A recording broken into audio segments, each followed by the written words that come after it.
Olá, meu nome é Marcos Vinícius Couto de Bom e irei apresentar o trabalho intitulado como Avaliação da influência da obesidade materna de ratas sobre a doença periodontal e glicemia na prole masculina adulta.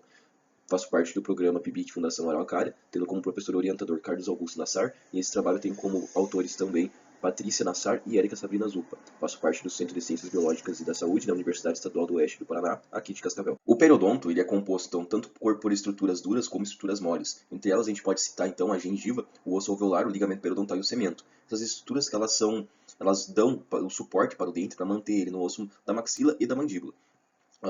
Em uma condição de saúde oral, há um equilíbrio entre as bactérias e a resposta imune do hospedeiro. Porém, em uma cavidade oral que não apresenta uma higiene satisfatória, o acúmulo excessivo de biofilme acaba possibilitando então a colonização de bactérias gram-negativas. Essas bactérias gram-negativas, algumas delas, são consideradas periodontopatogênicas, e essa mudança de equilíbrio entre esses fatores acaba resultando em uma reação inflamatória dos tecidos citados anteriormente e causando então a doença periodontal, entre elas a periodontite.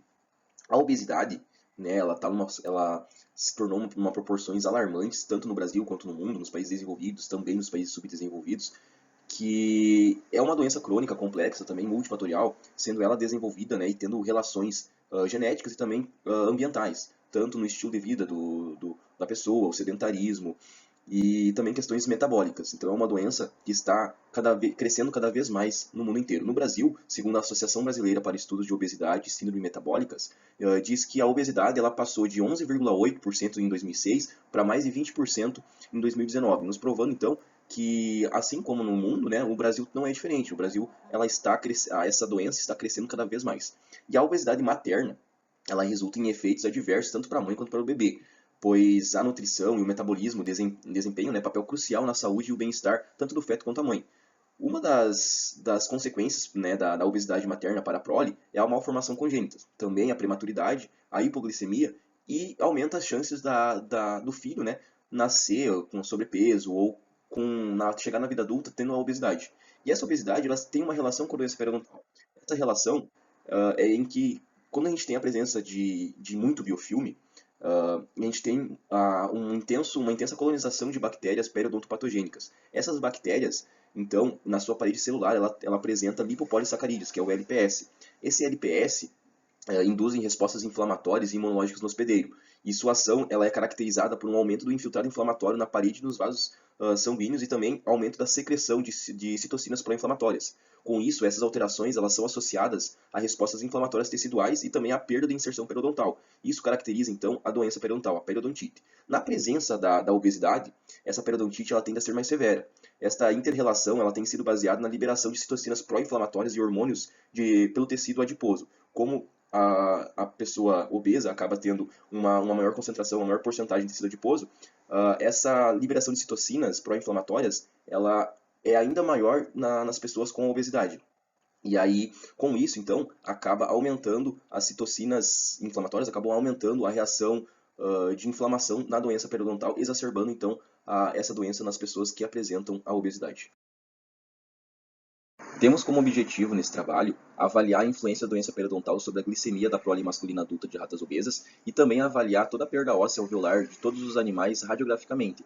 Avaliar também a análise dos parâmetros corporais, tanto da prole quanto das mães, levando em consideração o índice de Lee, o comprimento nasoanal e o peso das gorduras. Após a aprovação do Comitê de Ética, foram obtidas 20 ratas prenhas do biotério central da Unioeste. Essas ratas elas foram mantidas no biotério setorial do Laboratório de Fisiologia Endócrina e Metabolismo, sob condições controladas tanto de luz, quanto de temperatura, quanto de água, quanto de alimentação, e durante todo o período experimental, onde elas foram pesadas em dias alternados. Após o nascimento, metade dos filhotes fêmeas receberam durante 5 primeiros dias de vida injeções subcutâneas, em que a metade dessas ratas receberam injeções na região cervical de 4 gramas quilo por dia de glutamato monossódico, sendo o grupo MSG, e a outra metade recebeu 1,25 gramas quilo por dia de solução salina hiperosmótica, sendo o grupo controle. Aos 70 dias de vida, 10 animais de cada grupo foram submetidos à doença periodontal. Para isso, então, as ratas elas foram anestesiadas e posicionadas numa mesa operatória apropriada para esse tipo de procedimento, a qual permitiu a manutenção da abertura bucal dos ratos, facilitando o acesso à região mais posterior da mandíbula. E com isso, né, com o auxílio de uma pinça modificada e uma sonda exploradora, foi colocado fio de algodão número 40 ao redor do primeiro molar inferior direito e esquerdo. Essa ligadura ela atua então como um irritante gengival, favorecendo o acúmulo de placa, e após a indução da doença periodontal, os animais eles foram distribuídos em 4 grupos. Em esses grupos, né, eles eram compostos de 10 animais por grupo, sendo o grupo controle com ligadura e o controle sem ligadura, assim como o MSG, com e sem ligadura. Aos 7 dias após a indução da doença periodontal, foram realizados o cruzamento das ratas dos 4 grupos com os ratos controle. E após a confirmação da prenhez das ratas, os ratos machos eles foram eutanasiados. Aos 21 dias de vida, após o desmame dos ratos, foi obtida então a primeira geração, a primeira prole. Aos 90 dias de vida, metade desses animais, de cada grupo, foi submetidos a uma indução da doença periodontal, originando 8 grupos de animais, em que a metade do grupo MSG e também a metade do grupo controle, né, receberam a indução, uma segunda exposição à doença periodontal, formando então mais 8 grupos de animais. A eutanásia, né, ocorreu com 120 dias de vida para a coleta dos materiais para as análises. Aqui nós temos fotos demonstrando, né, como era a mesa operatória, como a gente mantinha a boca dos ratos aberta e para inserir então a ligadura, né, para induzir a doença periodontal nas ratas. Após a eutanásia dos animais, foram coletadas então as amostras de sangue para quantificar a glicemia e a avaliação da perda óssea alveolar mandibular através da análise radiográfica foi realizada com a coleta das hemimandíbulas do lado esquerdo, em que essas estruturas elas foram mantidas por 48 horas no formal 10%, lavadas por 24 horas em água corrente e mantidas em álcool 70%. As imagens elas foram digitalizadas, né? Elas foram analisadas em 3 medidas no programa Imagem Pro. As médias, né, entre as imagens, através de uma medida linear, essa medida percorreu então a distância entre a junção cimento-esmalte até a crista óssea alveolar do lado mesial do primeiro molar inferior esquerdo do rato. E os resultados dessas análises, elas foram feitos com o programa GraphPad na sua versão 5.0. E os testes realizados, né, foi o teste paramétrico ANOVA de 2 vias, seguidos pelo pós-teste de comparação múltipla de Tukey. A obesidade hipotalâmica é um modelo de obesidade que simula parcialmente em ratos a situação clínica da síndrome metabólica. É frequentemente usado e pode ser induzido através da administração sistêmica de glutamato monossódico no período neonatal. É realizado nesse período porque a barreira hematoencefálica não está totalmente desenvolvida e resulta na degeneração aguda do núcleo arqueado do hipotálamo, levando os ratos a desenvolverem a obesidade devido à falta de controle entre absorção e gasto energético. Além do desenvolvimento da obesidade, a indução pelo MSG acaba acarretando, então, na parada do crescimento do animal, ou seja, no peso e comprimento nasoanal sendo reduzidos. Na tabela 1, nos mostra os resultados obtidos dos parâmetros corporais das mães.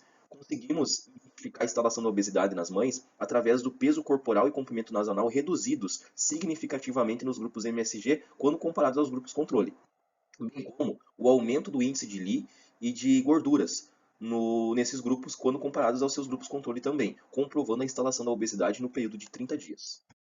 Pacientes com a periodontite avançada apresentam uma elevação nos níveis de citocinas pró-inflamatórias. Diversos estudos nos mostram que esse aumento de citocinas acaba impedindo que a glicose ela entre nas suas células-alvo, fazendo com que aumente o nível de glicose no sangue. No nosso resultado, nós não tivemos alterações significativas, tanto nos parâmetros corporais da prole, quanto na concentração de glicemia. Esse gráfico nos mostra uma maior perda óssea alveolar medida radiograficamente em todos os grupos que receberam a indução da doença periodontal experimental como um segundo estímulo ou um segundo HIT, independente de terem ou não nascidos de mães que receberam a periodontite induzida. Então, observamos que nos grupos que receberam a indução da periodontite, sem que as mães tivessem sido submetidas à indução da periodontite, representado no gráfico por B, também apresentaram uma maior perda óssea alveolar, significativa em relação ao seu grupo controle. A maior perda óssea alveolar foi observada nos grupos que receberam um segundo HIT e são prole de mães que tiveram a periodontite. Isso, né, com esses resultados, temos a hipótese chamada de teoria do segundo HIT, que sugere que os insultos ocorridos durante o período perinatal, considerados então como primeiro HIT, não seriam por si só suficiente para alterar o fenótipo do indivíduo na vida adulta. Porém, a exposição na vida pós-natal podem agir como um segundo HIT, ativando ou amplificando os efeitos da programação fetal, levando então ao aparecimento da doença ou à sua exacerbação. Concluímos então que a prole masculina adulta de ratas obesas teve a periodontite mais severa apenas com o segundo HIT, e também que não houve uma interferência significativa na concentração da glicemia devido à obesidade hipotalâmica e à indução da doença periodontal. Agradeço à Fundação Araucária por todo o apoio nessa pesquisa, agradeço também ao meu orientador Carlos Nassar por todo o suporte para a realização desse trabalho e também a todos os autores que participaram. Obrigado pela atenção de todos.